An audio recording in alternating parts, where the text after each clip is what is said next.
You are watching Bengals Breakdown by Chat Sports, and I am your host, Stone Shields. Happy Tuesday to you guys. And on this Tuesday, we're going to be taking a look at a preview between the Bengals and the Browns coming your way on Sunday afternoon. The Bengals, of course, fresh off their win on Sunday Night Football, but not too much time to celebrate. Got to move on. And next week in the division against the Cleveland Browns, or this week, I should say, is a really massive game for this football team, looking to, for the first time this year, win back-to-back games. That certainly will be very crucial for Cincinnati. So on today's show, going to be taking a look at some injuries from both teams, as well as some keys to victory for the Cincinnati Bengals, as well, and my own score prediction coming your way at the end of today's video. By the way, doing a little solo producing here today, so if you see me look down or what have you, just trying to do multiple things at once here as we navigate through our show today. Before we dive into our show, I want to remind you guys that we are in an October-like battle against our Ravens channel. Last month in September, they were able to take us down. We took care of them in August, and we've got a bit of a lead right now, but that's what happened in September before the Ravens kind of came back on us and took it at the last second. So let's not let that happen again here in October. Help us out. Like that video. Hit that thumbs up icon if you haven't done so already. Something you should do for all of our videos here at Bengals Breakdown, and we greatly appreciate it. All right, so today obviously is Tuesday, so we don't get an injury report until tomorrow, Wednesday. Joe Burrow's been on the injury report all season long for the Bengals, and it says his right wrist. Of course, that's what cost him to miss the end of the 2023 season last year when he injured that against Baltimore. And he got drilled in this game several times by the Giants' defensive front. Of course, got evaluated for a concussion and was turns out he was just fine, was able to return to the game. But I would expect to see Joe Burrow's name back on the injury report this week, as it has been all year with the wrist. But he did get drilled a lot, so it'll be interesting to see if anything else pops up for Joe Burrow. He's going to play. He's going to continue to play, but I'm kind of interested to see if he's beat up in any other fashion. Another Bengal, DJ Ivey. Ivey, of course, tore his ACL last year, has been on the pup list for a long time. He returned to practice last week and practiced in full throughout the entirety of the week, but on game day he was not active. So I don't think that's really a health thing. I think they're just kind of waiting for to bring him back along, and they really liked what they saw from their corners on Sunday night. Cam Taylor-Britt had a really solid game. He's been taking some heat. He looked really good against the Giants. DJ Turner, of course, filling in for Dax Hill. He basically was out there for every single snap for Cincinnati. So at some point, DJ Ivey's going to have a role on this ball club. We'll be interested to see if he's active against Cleveland. But, his first opportunity to be active since his injury was against the Giants, and he was inactive for that football game. But the Bengals really are in a good spot health-wise, so really got to take advantage of that and go on a bit of a run here. All right, Nick Chubb, looking at things from a Cleveland perspective here. Chubb, of course, got hurt last year in week 2, and we haven't seen him since. And, of course, the Bengals' luck, it looks like he's going to be returning this week for Cincinnati. Now, Kevin Stefanski is kind of slow playing it, saying just taking things day by day, so we haven't gotten any official word on Nick Chubb. Kind of reminds me of how Zach Taylor was talking about the Jamar Chase contract situation this offseason. Just taking it day by day, right? But that's what Stefanski said about Nick Chubb. Look, when Chubb's out there and he's healthy, he is one of the best, if not the best, running backs in the National Football League. So, he's going to have fresh legs. Obviously hasn't played football in a while if he is, going to come back and play Cincinnati in this game. And it would be a tremendous challenge for Cincinnati to have to face Nick Chubb. And really the Browns offense, which we'll get to here in a little bit, is just about, it is the worst in the National Football League.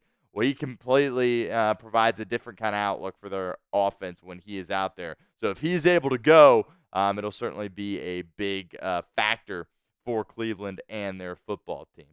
So assuming he's going to be able to go, again, we don't know this yet as of Tuesday, but what is your concern level facing Nick Chubb? Scale it for us in the comments section, 1 to 10. Be honest with us. The Bengals defensive front obviously has struggled this year, but they played really well against the Giants. But Nick Chubb is a whole different animal that you have to try to bring down. So be honest with us. If that ad comes here on YouTube, that's totally fine. Take advantage of it. Get down in the comment section and let us know what you think.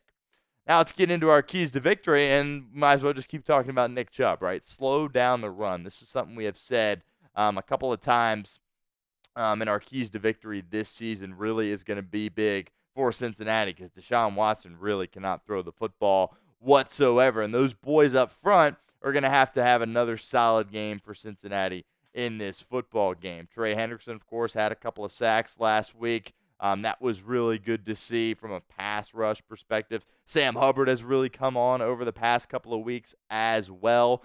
Played really well in that Baltimore game. I thought he was moving around nicely last week against the Giants as well. The Bengals really lining him up in all kinds of different spots. He even got an offensive snap last week against the Giants. So Sam Hubbard has really come along nicely. Hoping he has another big game this week against Cleveland. And there on the interior, man, having B.J. Hill back is absolutely awesome. I think he certainly was your defensive MVP last week against his former team, the New York Giants. But I think you could also make the argument that he was just the MVP of the Bengals, period, last week. And then Sheldon Rankins was out there for half-ish about of the snaps for Cincinnati last week. Hopefully his role gets a little bit bigger this week against the Cleveland Browns. But certainly great to have those two guys back. Chris Jenkins Jr. has been a real upside for that Cincinnati team. And, not to just take a random shot at Zach Carter, but just him being off this team and not having to see him out there on the football field is really good for that position group. And I think the moment he left, sounds a little harsh, but the Bengals got better at that area after he was waived. Second key to victory here on today's show, don't play down to the competition. This is something the Bengals have struggled with all season. It's really something they have always struggled with, period, for as long as I can remember. The Browns always give you trouble. I understand that, but the Browns this year are absolutely horrific. They are really, really bad. And taking a look at some of their offensive numbers this year, my goodness. Yards per game, yards per play, and third down conversion percentage, they are last in the NFL in all those categories. And they're not even hanging 16 points a game on average either. That is 30th in the league there at 15.8. So this Browns offense has been brutal for whatever reason. Stefanski hasn't made the switch to Jameis Winston. That's something that should have been done in like week 3 probably, in my opinion. There's rumors that it's ownership pushing him to, do that. He made the comment that when it comes to football decisions, they are all up to him. But I don't understand why Deshaun Watson is still out there playing quarterback for them because he has absolutely stunk up the joint this year for the Cleveland Browns. So the Bengals really got to make sure they don't play down to that level of competition. They got to be on these Browns from jump. This isn't the same Browns team necessarily that has given the Bengals trouble in the past. Offensively, they're really, really bad. So I'm looking for another big game from the defense. Now, defensively, which we'll get to in a little bit here, the Browns still have some good pieces out there that are going to cause issues for the Bengals offensive line and, of course, for Joe Burrow as well. But another opportunity for you guys to get interactive with our show here at Bengals Breakdown. Who you got? Be honest with me. Said it multiple times already on today's show. The Browns, particularly in the Joe Burrow era, have really given the Bengals fits. So we'll see if that continues. Bengals beat them in the last game of the season last year, but that game didn't mean anything for Cincinnati. So I'm not really too sure if that one counts. But let me know who you got in the comments of today's show. Third key to victory here, keep Joe Burrow out of the graveyard, right? It kind of went viral a couple years ago. Myles Garrett on Halloween, had in his yard kind of the jerseys or whatever of all the quarterbacks that he has sacked. And, of course, Joe Burrow was out there in his yard because Myles Garrett, almost called him Myles Murphy again, has gotten to Joe Burrow a bunch of times. So that's going to be critical, keeping Joe Burrow upright in this football game, no doubt about that. But honestly, when you take a look at some of these PFF numbers from last week, after the game, kind of my instant reaction was, wow, the offensive line kind of regressed there in that game and weren't that good. But taking a look at some of these grades on the interior there with your guards and Volson and Kappa, they really struggled. But I was surprised to see, I knew Ted Karras was doing a great job there at that center position. He graded out at 82.8. That's absolutely unbelievable. And but I was surprised to see the tackles have such high grades as well in that game. Joe Burrow was holding on to the ball for like on average like 3 seconds per play, which to us it's like 3 seconds, that's nothing, but that is a lot of time back there. And it seems like PFF is not the end all be all by any means, but it seems like they are putting a lot of the hits that Joe Burrow took on Joe Burrow for holding on to the ball too long. But regardless, this group is going to have a really big game. Miles Murphy, certainly an issue, or did it again. Myles Garrett, certainly an issue, a massive problem, one of the best defensive players in all of football. So the Bengals are going to have a plan for him, and somebody's going to have to step up and block him in this game, and got to find a way to keep Joe Burrow on his feet. Don't want a repeat of what we saw week 1 last season when Joe Burrow, of course, couldn't really move around with that calf injury, but really was getting rocked that game, and that was not good. It was not a good day for Cincinnati.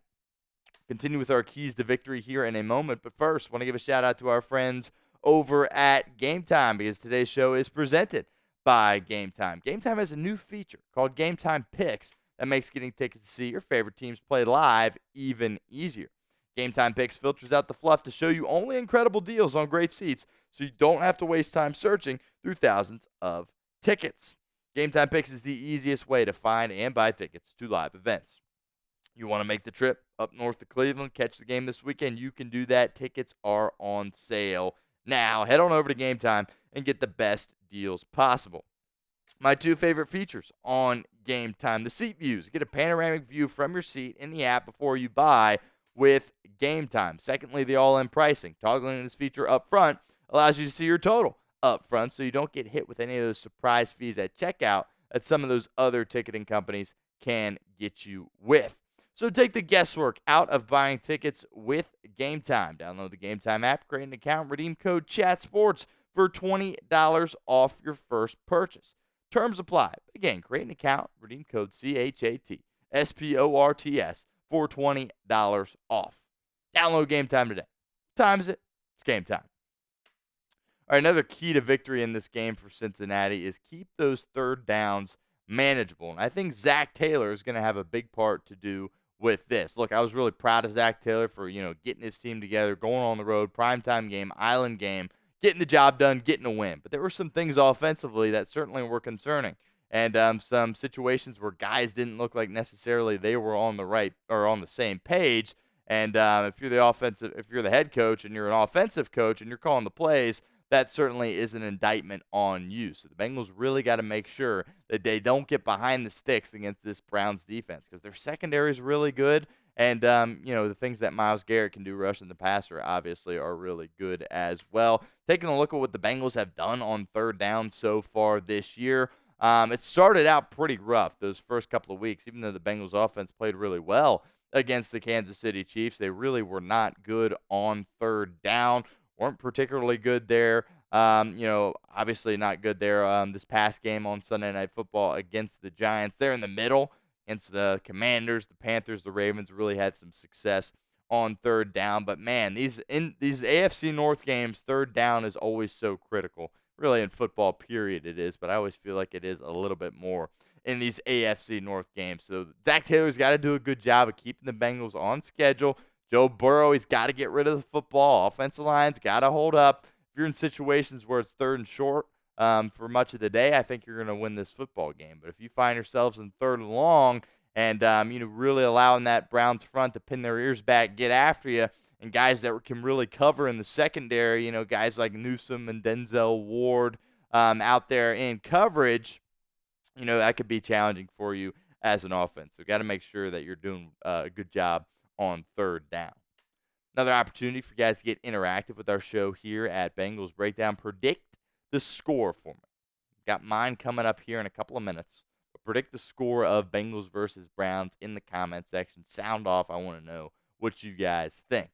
Here's kind of the state of the AFC North right now. Going to be really key that the Bengals, like we mentioned earlier on the show, don't play down to the level of competition in this game. You are a much better football team than the Cleveland Browns, despite the fact that the Browns always play you well. You should go out there and you should win this football game. And you don't want to get behind here because the Ravens are catching fire. There in the beginning when you were losing and the Ravens were 0-2 as well, you're kind of like, this is all right. We're kind of getting away with this. The Ravens are getting hot. So if you want to stay in this race, you got to take care of this game against Cleveland Browns because this is the game, despite the fact you're going on the road, this is a game that you should win, no doubt about it. And if you guys like our preview videos, we typically have 2 of these every single week on game weeks throughout the season. So I know I enjoy doing them. It feels like we're talking about real football, right? It's not just all speculation, talking about the game that is to come. So if you enjoy these, hit that sub button right now if you haven't done so already. YouTube.com/Bengals TV. And again, we'll have these videos for you guys every single week. So don't miss out on our preview videos here at the channel. Hit that sub button, YouTube.com/Bengals TV.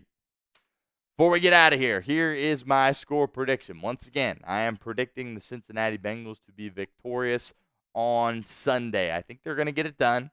I don't think, they're going to be able to go crazy on offense like they had leading up to last week's game against the Giants. It's going to be, kind of, I don't want to say a sloppy game, but it's going to be a really, really physical game. So the Bengals, one of those games where you got to kind of bring your lunch pail, right? The Bengals are really going to get into some big-time collisions in this game. Got to see a lot of toughness from this group, and I think in the end, the better team kind of pulls away in this game. Defense still does a decent job. 20 points is what I'm thinking here for Cleveland, which for them would be, might even be a season high for them. But ultimately, the Bengals are going to be able to keep some momentum going here, and I think they will get the win on the road, their second straight win in back-to-back weeks by a score of 25-20.